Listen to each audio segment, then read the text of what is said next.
اللهم لبيك لبيك لا شريك لك لبيك إن الحمد والنعمة لك والملك لا شريك لك لا شريك لك لبيك. L'honorable Ayatollah Khamenei, guide suprême de la révolution islamique, a émis un message à l'occasion du grand pèlerinage, le Hajj. Voici le texte intégral de ce message. Grâce au nom de Dieu, le tout miséricordieux, le très miséricordieux. Louange au Seigneur des deux mondes. Le salut de Dieu à Mohammed Mustafa, à sa famille infaillible et à ses compagnons.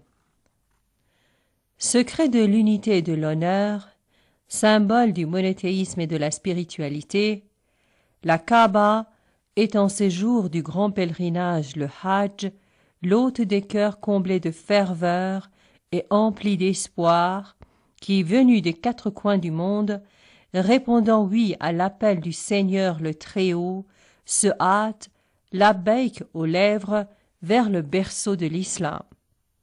L'Oumma islamique est à présent témoin d'une image condensée de son immensité, de sa diversité et de la profondeur de la foi qui anime le cœur des adeptes de la sainte religion.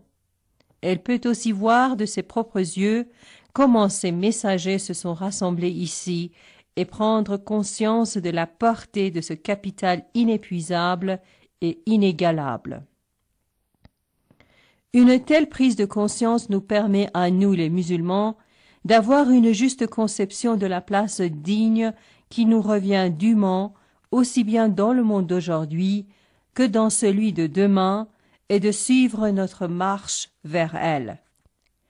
Le flux de l'éveil islamique dans le monde d'aujourd'hui est une vérité indéniable qui promet un futur lumineux à l'Oumma islamique.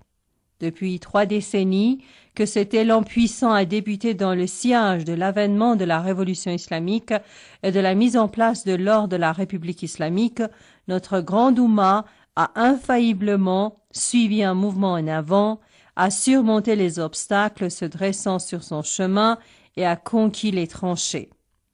Ce sont ces mêmes progrès spectaculaires qui expliquent pourquoi l'arrogance a opté pour des méthodes plus sophistiquées et plus onéreuses dans sa confrontation avec l'islam.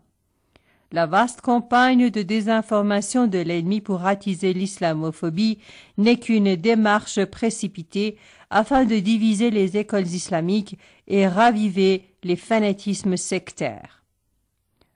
Pour parvenir à ces fins, il ne lésine sur rien, quitte à fabriquer des ennemis fictifs du chiite contre le sunnite et du sunnite contre le chiite, à diviser les États musulmans, à attiser les différends pour les muter en des inimités insurmontables et en des clashs inévitables, à employer ses services secrets pour injecter corruption et dépravation parmi les jeunes. Or, tout cela n'est qu'une réaction désespérée et irréfléchie face au mouvement digne et à la marche déterminée de l'Oumma islamique vers la prise de conscience, l'honneur et l'esprit libre. Aujourd'hui, contrairement il y a 3 décennies, le régime sioniste n'a plus rien de sa stature d'hydre invulnérable. Contrairement à il y a 2 décennies, l'Amérique et l'Occident ont perdu leur aura de décideurs incontestés et incontestables au Moyen-Orient. Contrairement à il y a 1 décennie, le savoir-faire nucléaire et la technologie de haute gamme ne sont plus l'apanage d'un club restreint, ils ne semblent plus inaccessibles ni illusoires pour les nations musulmanes. Aujourd'hui, la nation palestinienne est la championne de la résistance. La nation libanaise, la gagnante de la guerre de 33 jours, et a su à elle seule faire voler en éclats l'autorité de ce tigre en papier qu'est le régime sioniste, et quant à la nation iranienne, est le porte-étendard de l'élan irréversible vers les sommets.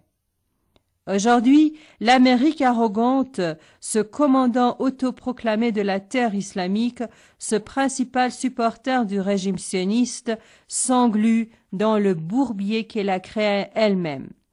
En Irak, où elle est à l'origine d'atrocités indescriptibles, elle est reléguée de plus en plus au second plan. Au Pakistan, elle est plus abhorrée que jamais. Aujourd'hui, le front anti-islam qui s'est imposé 2 siècles durant avec tyrannie aux nations et aux États islamiques et qui a pillé leurs richesses et ressources est témoin de son propre déclin et de la résistance courageuse des nations musulmanes qui se sont dressées en bloc devant lui. Et juste aux antipodes se trouve le mouvement de l'éveil islamique qui ne cesse de progresser, de s'ancrer. Ce paysage lumineux et annonciateur de bonnes nouvelles a pour vocation de nous conduire, nous les nations musulmanes, vers un avenir prometteur d'une part, et de l'autre, de nous garder plus que jamais vigilantes grâce à ces leçons et ces avertissements. Cet appel général renforcera indubitablement l'esprit d'engagement chez les oulémas, les dirigeants politiques, l'intelligentsia et les jeunes plus que quiconque et leur demandera d'être plus persévérants. Éloquent et dynamique, le Saint-Coran nous interpelle en ces termes. Vous êtes la meilleure communauté qu'on ait fait surgir pour les hommes. Vous ordonnez le louable et vous prohibez le blâmable et vous croyez en Dieu. Verset 110, sourate La famille d'Imran. La genèse de l'honorable Oumma islamique a eu lieu dans un tel contexte pour l'humanité. L'objectif de la création d'une telle Oumma n'était que de garantir le salut de l'homme et son bien-être. L'homme n'a pour devoir essentiel que de recommander le louable et de prohiber le blâmable et la foi inébranlable en Dieu. Rien de plus louable que l'émancipation des peuples des griffes des puissances maléfiques de l'arrogance, rien de plus blâmable que la vassalité vis-à-vis des arrogants. Aujourd'hui, les plus grands devoirs de l'élite de l'Oumma consistent à assister la nation palestinienne et les assiégés de Gaza, à compatir aux douleurs, aux souffrances des peuples afghans, pakistanais, irakiens et cachemiris, à lutter contre les agressions de l'Amérique et du régime sioniste, à préserver l'union intermusulmane, à combattre les mains souillées et les langues assujetties qui portent atteinte à cette union, à propager l'éveil islamique, à renforcer l'esprit d'engagement et de responsabilité parmi les jeunes musulmans partout dans le monde islamique. Le paysage grandiose du Hajj met à notre disposition des terrains favorables pour accomplir ces devoirs, nous appelons à redoubler de volonté et d'efforts. Wassalam alaikum wa rahmatullah wa barakatuh.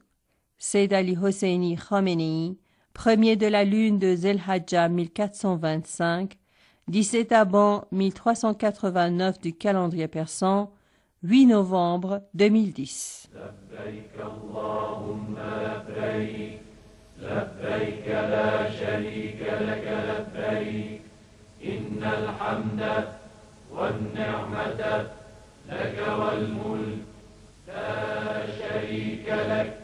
لا شريك لك لبيك